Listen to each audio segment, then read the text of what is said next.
everyone. This is Pastor Josh here for your midweek message. And today we're going to talk about the blind man in the Gospel of John. And it's an interesting story. It's real long, 41 verses. But what I want to talk about today with you all is kind of the very beginning of the text.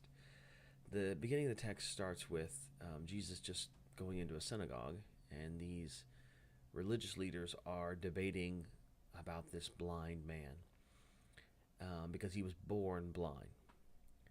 And so in Jesus' day and age, if you had an ailment of some kind, it was because of sin in your life, some uncleanliness. And God would punish you because you were sinful.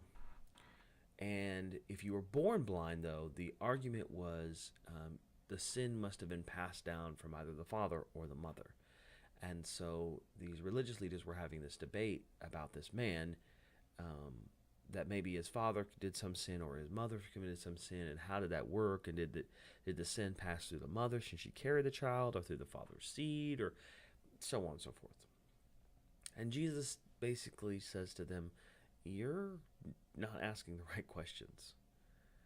You've got this kind of all wrong. And then he heals the man. And again, that's a very abbreviated version of the story. But it got me thinking about us, about faith and religious folks, and how we get things wrong. You see, what happens is that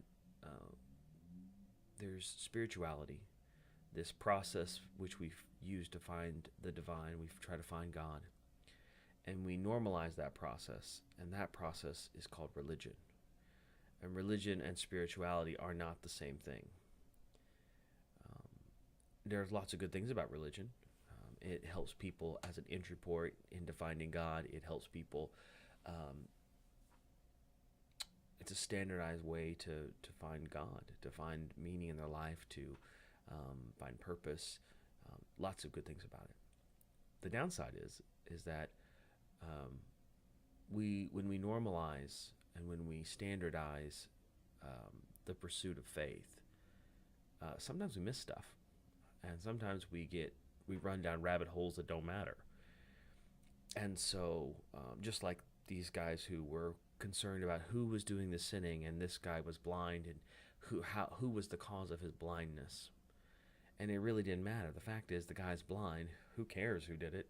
Let's help him. How do we fix his blindness? How do we help him? Can we get him to a doctor? Can we heal him? What can we do?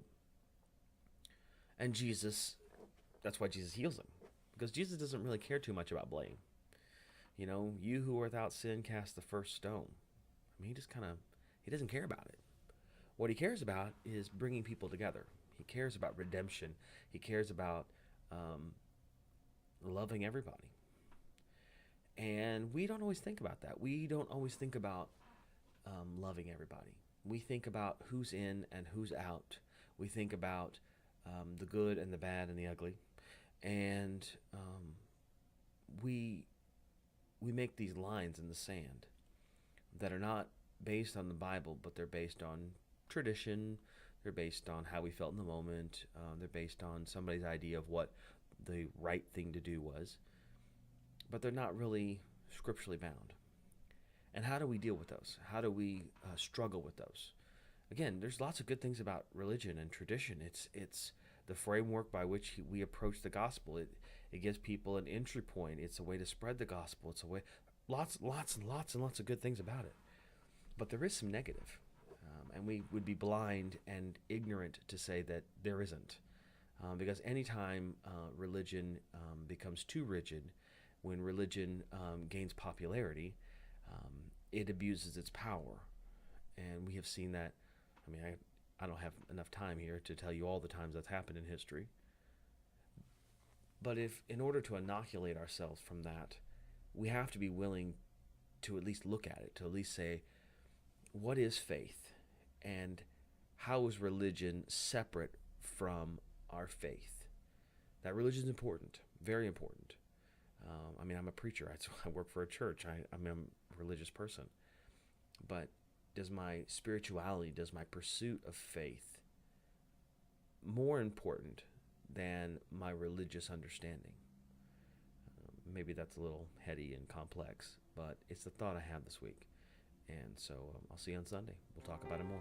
God bless.